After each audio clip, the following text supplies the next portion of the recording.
Broadcasting from the business capital of the world, this is the Podcast Business News Network.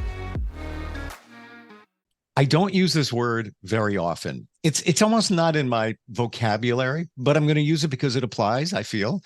I am delighted to talk to this woman again because she is amazing.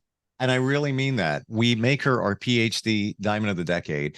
She is somebody that has been teaching for decades, many decades. I don't know if it's okay if I give her age again, but It's already out there. Yeah, you're right. You're right. Yeah, she is going to celebrate number 91 this year. Is that right? And I'm celebrating number 92 this year if I make it to August. Wow. Just amazing. And this is for me, the most amazing part. She is still working, still teaching, still at Xavier University, where she's been for many of those teaching decades. Roseanne Fleming, sister, joins us on the program. Welcome back. How are you? Thank you very much. Fine, thanks. Again, I'm just blown away by the fact that you are just a like sunshine. And I really mean that. I'm not, as my friend likes to say, blowing wind up somebody's skirt. No, I'm not. I really mean that. And you're still teaching. Now, we didn't really get deep into the class that you teach. Tell us about that. Well, I teach a class that is called Sport at the Service of Humanity. And I took that much of the title from the Vatican. They had a opportunity in 2016 to hold the first global conference of faith and sport. And they called it Sport at the Service of Humanity. And I really liked it because they came up with a declaration of 6 principles that they wanted to spread, and they are doing it now as an opportunity for people throughout the world to make sports something that will unite us and save us. The 6 principles are mutually acceptable from the global conferences they held. They're mutually acceptable to all faiths throughout the world. So it was a good thing to do, and I was able to get the transcript, and so I developed a course here at Xavier for students, and it's limited to a seminar of 15 to 16 students a year, and a semester, I should say. And I think it's gone very well. And I changed the title a little bit from simply saying Sport at the Service to Humanity by putting a comment saying, "Oh, is it?" And that gave me the opportunity in a seminar to bring up some things about sport that we might question, such as violence. That's not to indulge in that. And winning is important, but not everything. Cheating has happened from time to time, at least in publications that I read say so. And that's not good. And so we want to, in a seminar also address what can be done about that. What should we teach youth about sport that would address some of those issues? You bring a lot of things to light in that many just look at sports, physical education in schools as just that. It's an activity. It's teamwork. It's camaraderie. It's achieving goals. But it's much more than that, isn't it?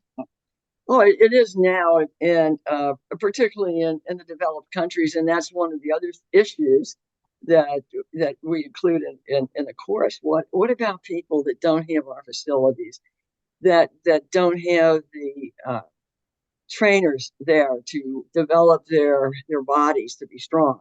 They don't have the doctors there to give treatment when they're injured. Those kinds of things are not equally distributed throughout the world, and we should consider that in what we're doing. But sports are a wonderful thing for humanity in the sense that even the players get a chance to show off God-given talents. They have to have some basis for the talents they develop. The rest of us don't have that much of a chance with them. But their God-given talents is something that we should really consider.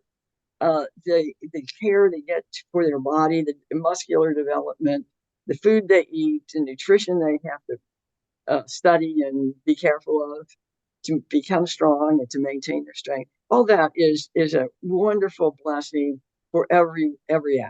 And whether they win or lose, they're really winning all the time by participating, regardless of sport. You said the word talents, and I want to pivot back to you for just a moment on that. Long career in teaching, you've done it all, and you're still doing it.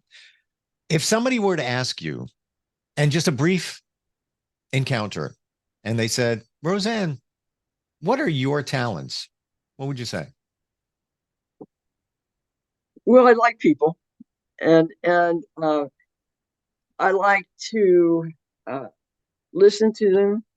I like to try to help them with the opportunities. I know I can teach. I've had an opportunity for a lot of education, and I usually can find resources that can help others.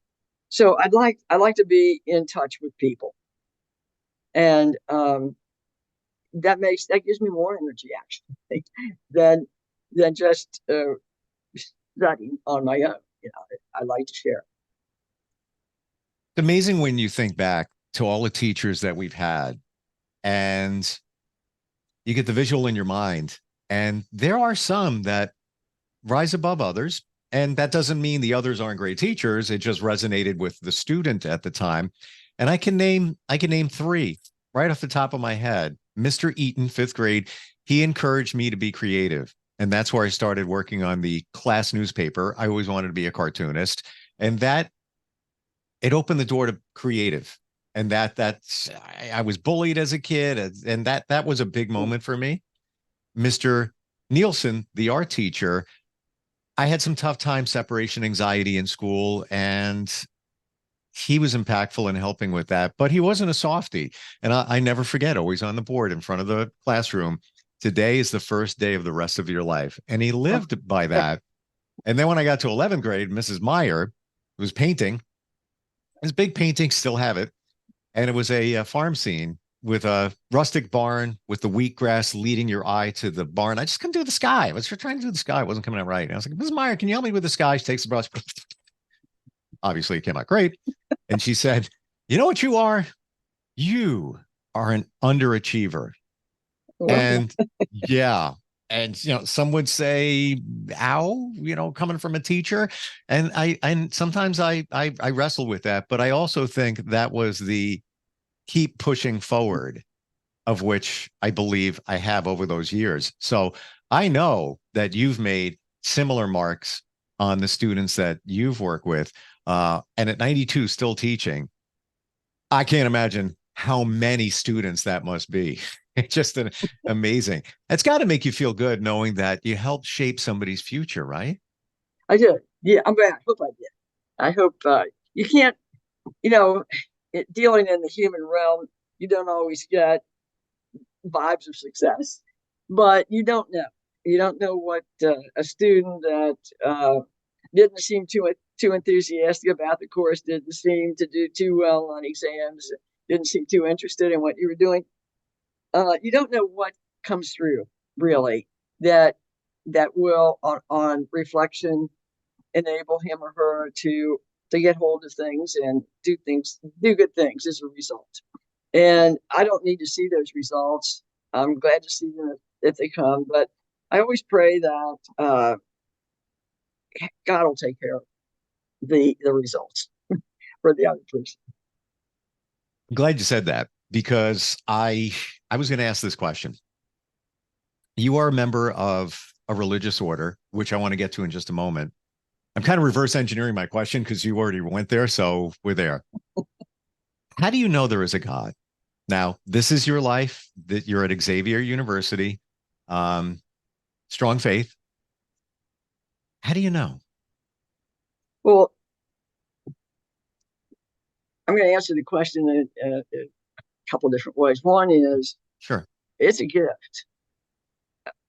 A faith is a gift. And sometimes you have to realize that no matter how you try to produce it yourself, it's a gift. It's a gift from God. So I don't really question that. But on the other hand, I had parents that were deeply religious. Uh, it, my brother and I are twins. We were born about 5 years after they lost their first child. And my mother didn't know if she was ever going to have another child again. So she prayed and prayed and prayed. And one of the earliest things that I remember that she said to me is that God blessed us twice. And she had a really deep, so did my father, a deep faith in prayer. So I was kind of brought up with that attitude. And so it hasn't been difficult for me over the years to believe in God. Besides a number of gifts that have come to me from other people that I never expected, kindnesses and thoughtfulness and good health and things that I don't have any right to. I just have, and I'm trying to use them for His glory. Do you feel that it's all there for all of us, no matter what your religion is? If you believe however you want to phrase that, believe in the universe. It's all there for us, but sometimes many of us don't see it or take the time to see it, or we're so busy that we don't see those signs that you mentioned. Yeah, I think there's a lot to what you just said, Steve. I think it's there for all of us. I think God absolutely loves all of us, and that love that He has for us is shown to us in different ways. We do tend to get very busy and forget. We think that we're producing all of this, and God is using us. If we just have to reflect on it, He's using us to reach other people, to do the good that we can, to make this world a better place while we're here. So I agree with what you're saying. I think God is there for all of us in some manifestation of Himself, most notably creation. And when we say the word faith, do you think it takes other shapes and forms as well, like faith in ourselves, faith in our intuition when we feel something, acting on it as opposed to ignoring it? Because I firmly believe you need an answer. You already have the answer. Yeah. You got a problem. You got a challenge. Don't worry about it. You already know the answer. It's everything you need is all inside you. It's all right there. You need to heal from something. You can heal yourself when you have the right pieces put together, the right balance. And a lot of times our health is out of balance, and it's like a car. One wheel is not right. It's going to wobble, and now you can't heal properly from whatever it is. But that word faith, do you think it also transcends to those other things? Faith in you, faith in your confidence, your intuition, and all of that as well? Well, yes, I think it all goes back to thinking about faith as God's infinite love for us. That no matter what, we sometimes think we're not worthy of it, and that's not true. God can overcome anything. He's infinite, and His love is infinite, and He's able to work with us in any way He wants.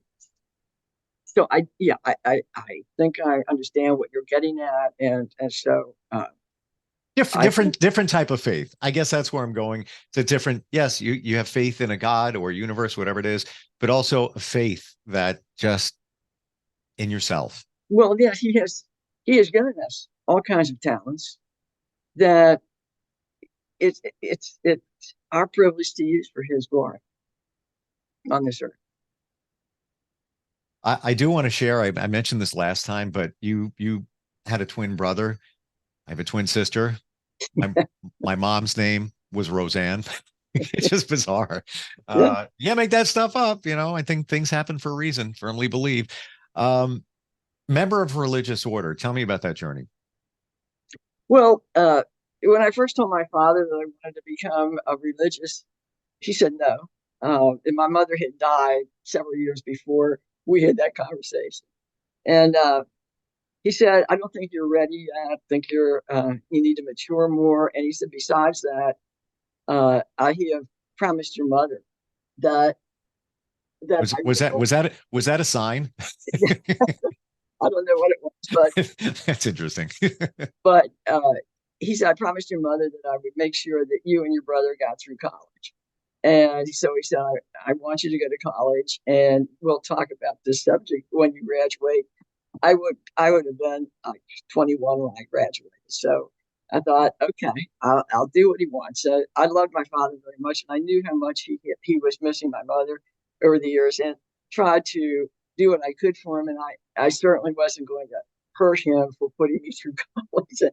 That was a really great thing for him to do, and for my brother too. And so I waited, and I can't say that it wasn't in my best interest. I probably was too immature to know what I was doing for myself. I mean, just trying to evaluate myself. Wow. That's how it happened. Yeah. So he then decided that I shouldn't just go on the Comet without going to Europe and seeing some big scenes. He said, you'll probably never get out again. And one of the groups he wanted me to see in the countries is Ireland, because his mother and father came from Ireland. And so he set up a thing that I would go with my aunt, and who had helped raise us, and spend the time in Europe for 3 months, and wind up in Ireland with all my Irish relatives. And so we had a big dinner, and I said goodbye, and that was it. So got Wow. home about a week later. I ended Sisters of Notre Dame. Oh, got to share with you. My Yeah. grandmother, my mom's mom, came right off the boat from Ireland. That's Are we amazing? related? What's going on here? I want to find out from somebody like you, going to be 92, still teaching, have for decades. I just recently found out you were featured in Reader's Digest, Women's Day, the Family Channel, for all of your accomplishments. What is Roseanne's day like? What time do you wake up? What's a typical breakfast? Would you have a breakfast today? I'm serious. I want to know, but I want to know the secret here. What's going on? Well, I usually get up and got my alarm set at 4 o'clock, and I do that because I'd like to say I like to have the time to say prayers, and so I spend at least first hour, an hour and a half in prayer, mostly meditation, say my rosary, and I do my morning prayer. Then I have some time for exercise before I do anything else, and that I have gotten familiar in the last few years with Fleming, and I've used a number of their techniques of strengthening my body and keeping it aligned. And then I have breakfast. My breakfast consists of two things. One is a banana, and the other one is cereal.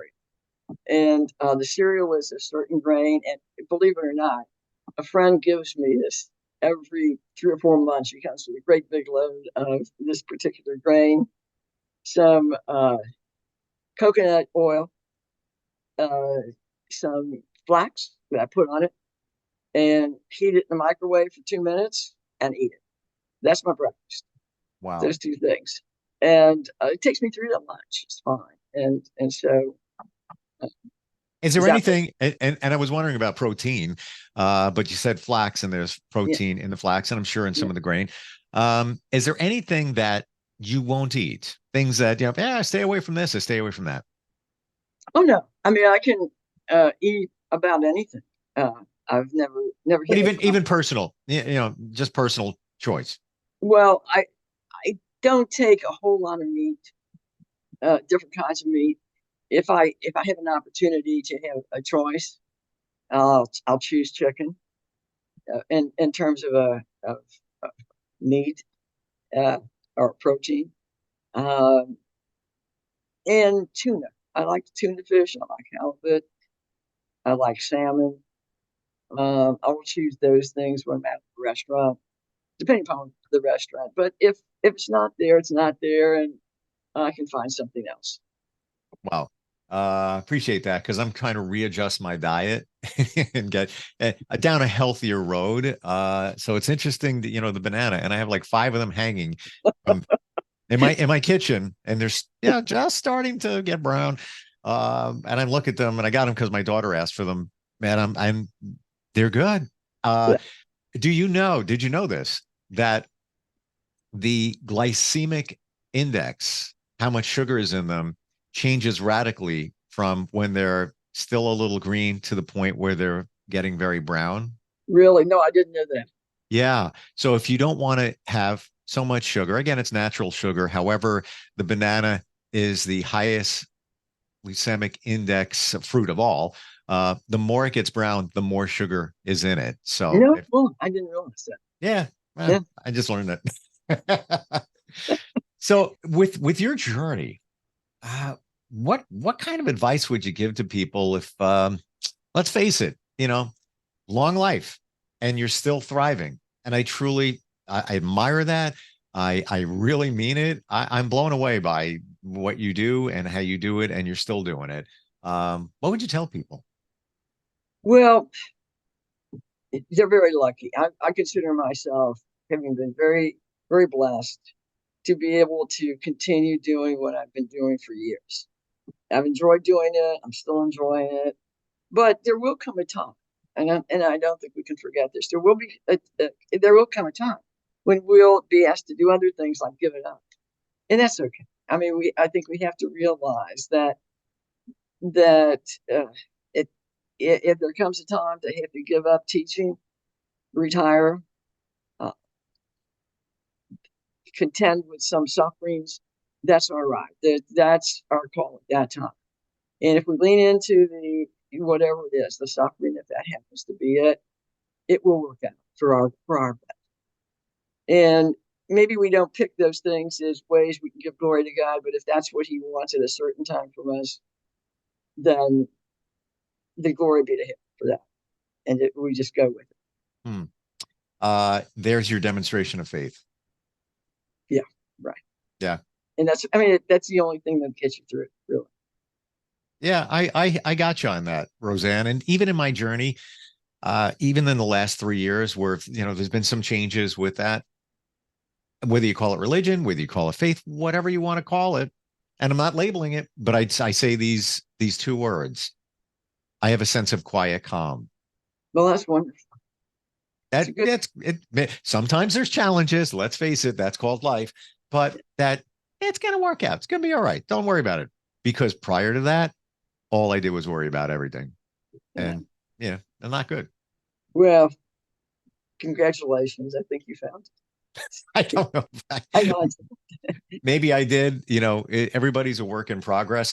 Final question. And a lot of people believe this, and I'm curious your take on it, that we're all energy and that we are spiritual beings in a human vessel, a human container. This is just container, but our spirit is way bigger than that. When we're gone, the container's no longer working anymore. Your spirit is still there. It's always around. You're going to be around those people. You'll still be floating around that school in a spirit, certain type of spirit. Do you believe that we are a spirit in a human body, if you will, or the other way around? Yeah, well, I think that I'm not sure I understand your full question, but I'm going to try to answer it. If you need me to say more, I will. But we're body and spirit right now. Okay. Can't separate the two right now. I can't anyway. But I do think that the spirit that I have is an eternal spirit that will go. That the body will be joined later, if in terms of religious practice, that's what we have considered and believe that it won't be this. It'll be the same body but renewed and resurrected. So I do believe that, but I don't have a whole lot of details about it. Sure. Sure. But essentially, you're saying that the spirit is eternal. It's absolutely. Oh yeah, around. I have no question at all of that. I agree. And I've only discovered that in the last few years. many different ways that you see it. And then it comes clearer for us. Like my mom's coming up on 5 years she passed. She's always around. Yes, I know it. She sends signs, and they are very specific. And there's no denying. And I'm skeptic like everybody else, punching holes in things. Come on, how is that? It's not like a butterfly passes by. I'm like, oh, mom. No, she's sending signs, and that to me, that is my sign that the spirit lives on, no matter what. Sure.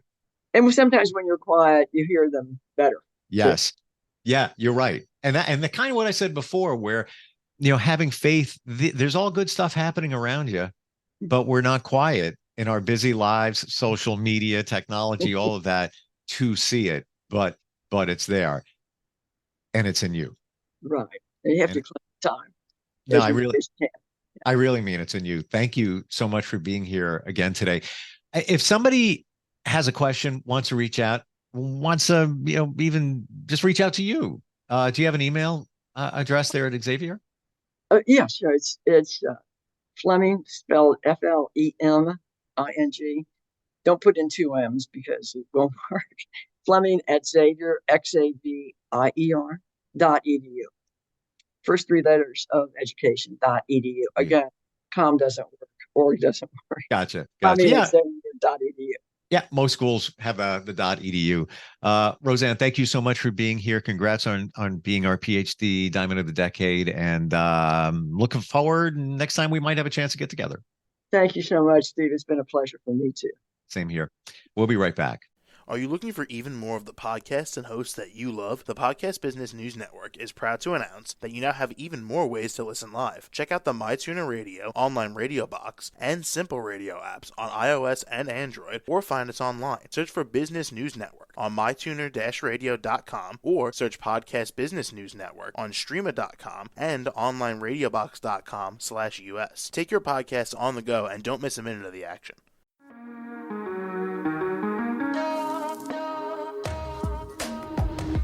Broadcasting from the business capital of the world, this is the Podcast Business News Network. For nearly 2,000 severely injured veterans, everyday life has become filled with barriers. Day-to-day simple tasks can become pretty daunting. I have to carry my chair up 2 flights of steps or have somebody do it for me. What scares me the most is just the falling. When I'm struggling with my house, I think, to have that one great barrier just knocked down, it's crucial. Home for Our Troops is a wonderful nonprofit that builds a mortgage-free, fully adaptive, handicap-accessible house. And there's no catch. It'll be our very first home that we've ever owned. This is a game changer. This is where your life begins again. We need you to join us in completing this important mission. Please visit hfotusa.org and help build homes and rebuild lives. Because of you, everything's going to be okay.